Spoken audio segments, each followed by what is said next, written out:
The unexpected family reunion. I had just finished a grueling 3-year residency and finally bought my first condo, a sleek 2-bedroom unit in the city. I invited my parents over for a housewarming dinner. But when the doorbell rang, it wasn't just them.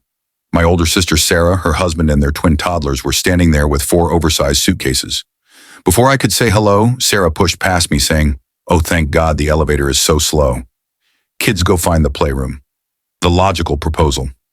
As I served dinner, my mother didn't compliment the food or the view.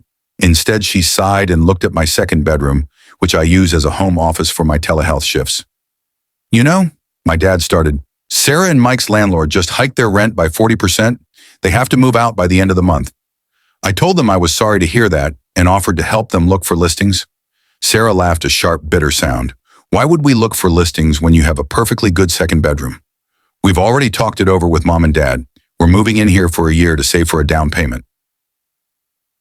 The double standard, I told them, absolutely not.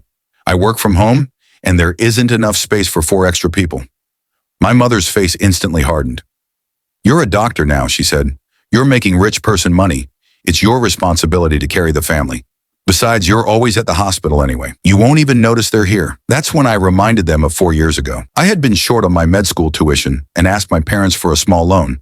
They told me they didn't have it. 2 weeks later, they bought Sarah and her husband a brand new minivan because Sarah deserved a win after losing her job.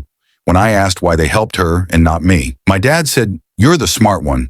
You'll figure it out. Sarah actually needs us." The turning point, I stood up and pulled a folder from my desk. "Since we're talking about family responsibility," I said, "here is the itemized list of every cent I've sent you both over the last 2 years to help with your mortgage." I turned to Sarah. "Did they tell you I've been paying half their bills? Or did they tell you they were saving that money for your inheritance?" The room went dead silent. My parents looked at the floor. Sarah looked at our parents', realization dawning on her that they had been taking my money while telling her I was hoarding my wealth. The departure. "I figured it out, just like you told me to," I told my dad. "And what I've figured out is that this family only cares about my success when they can spend it." I gave them 1 hour to pack those suitcases back into the minivan. My mother tried to cry, calling me cold-hearted, but I didn't budge. I watched from my balcony as they loaded up and drove away. That night, I didn't just lock my door. I changed the keypad codes and set my phone to Do Not Disturb.